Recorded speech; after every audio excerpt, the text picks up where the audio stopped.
Next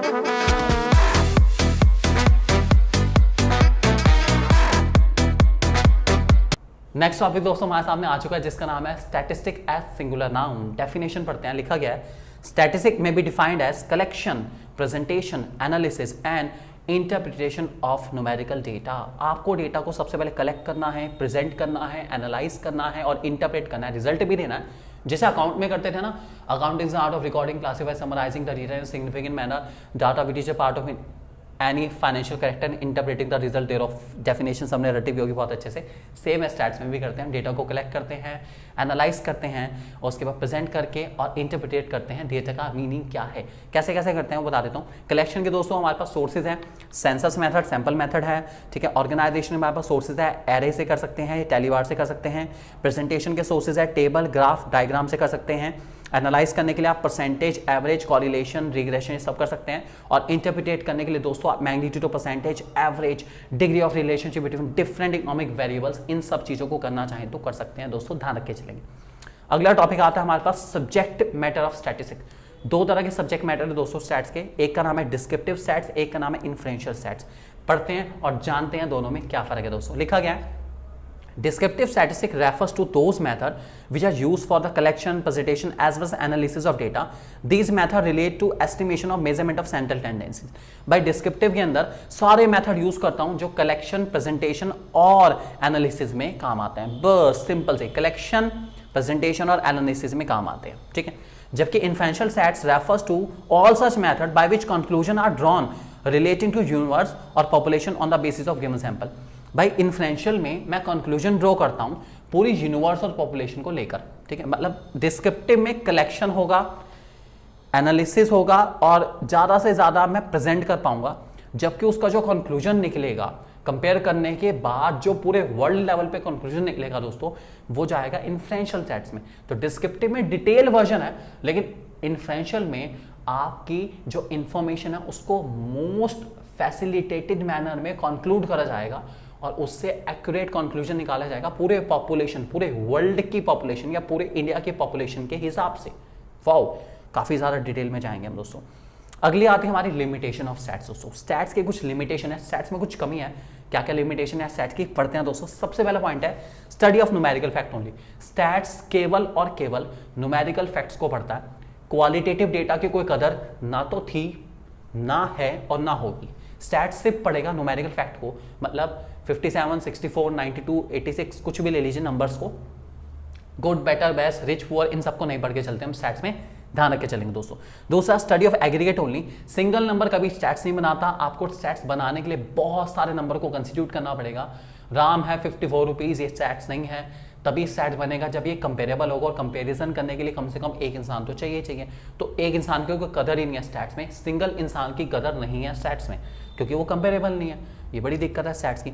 तीसरा आता है homogeneity of data and essential requirement. Homogeneity का मतलब होता है डेटा होमोजीनियस होना चाहिए, सेम नेचर का होना चाहिए, मतलब हाइट का कंपैरिजन हाइट के साथ, वेट का कंपैरिजन वेट के साथ, मार्क्स का कंपैरिजन मार्क्स के साथ, हर चीज का कंपैरिजन उसी के साथ हो पाएगा, नहीं तो कंपैरिजन नहीं हो सकता दोस्तों, ध्यान रख के चलेंगे। ये लिमिटेशन है हमारे स्टैट्स की।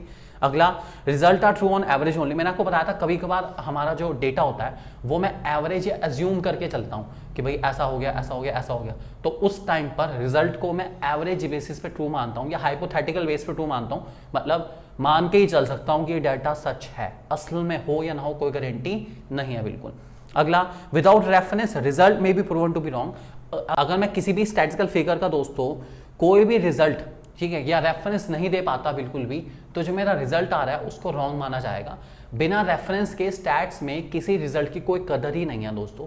आपको रेफरेंस देना पड़ेगा कि आपने कोई भी डेटा लिया तो कहाँ से लिया है। अगर आप रेफरेंस नहीं दे पाते हैं तो आपका जो कंक्लूजन है उसको रॉन्ग माना जाएगा, आपके रिजल्ट को रॉन्ग माना जाएगा, या ध्यान रख के चलेंगे। उसके बाद स्टैट्स सिर्फ एक्सपर्ट यूज कर सकते हैं, हर बस की बात नहीं है, हर इंसान की बस की बात बिल्कुल नहीं है। स्टैट्स यूज करना बहुत मुश्किल है, स्टैट्स यूज करना बहुत टाइम लगता है, दिमाग भी लगता है, और प्रोन टू मिस यूज।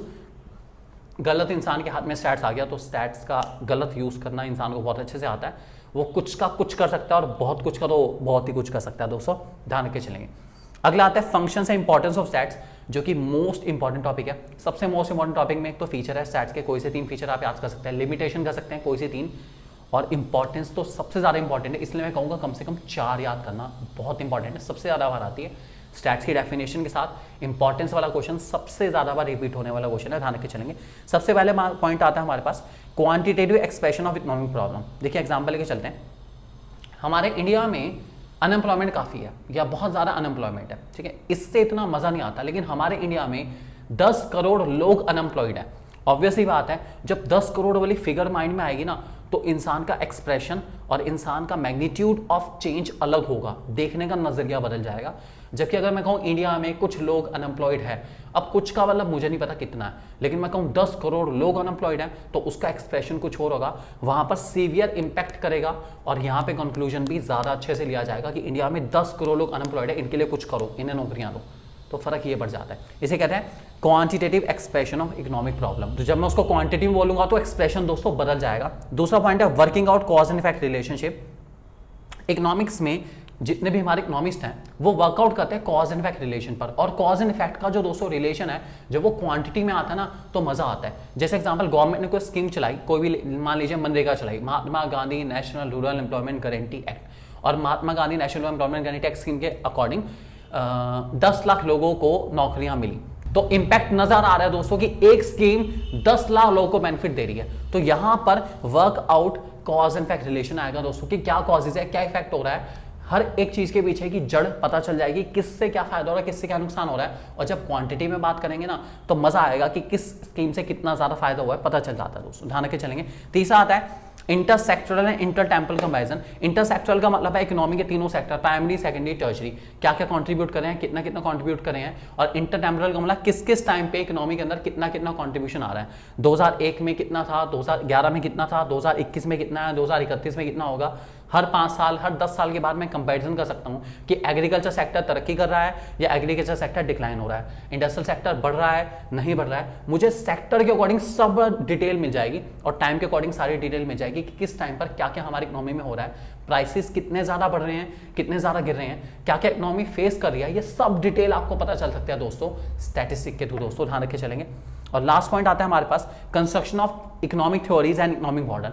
मुझे कोई भी मॉडल बनाना है, मुझे कोई भी फोरकास्टिंग करनी है इकोनॉमी के अंदर, या मुझे कुछ भी करना है दोस्तों, मान लीजिए मुझे टैक्स बढ़ाना है या टैक्स घटाना है, ये मॉडल डिस्प्ले करना है, तो इसके लिए मुझे पहले स्टैटिस्टिक डेटा इकट्ठा करना पड़ेगा कि लोगों की इनकम कैसी है फिलहाल, लोगों को एक्सपेंडिचर कैसे हैं फिलहाल। मान लीजिए लोगों की इनकम ठीक ठाक है लेकिन लोगों के खर्चे बहुत ज़्यादा है क्योंकि इन्फ्लेशन बहुत ज़्यादा है, तो मैं टैक्स बढ़ाऊंगा ही नहीं क्योंकि ऑलरेडी लोग ओवरबर्डन है, टैक्सेस इतने ज़्यादा हैं या इन्फ्लेशन इतना ज़्यादा है कि लोगों से ओवरबर्डन ऑलरेडी है, मैं टैक्स बढ़ा के उनको और ज़्यादा बर्डन नहीं दे सकता।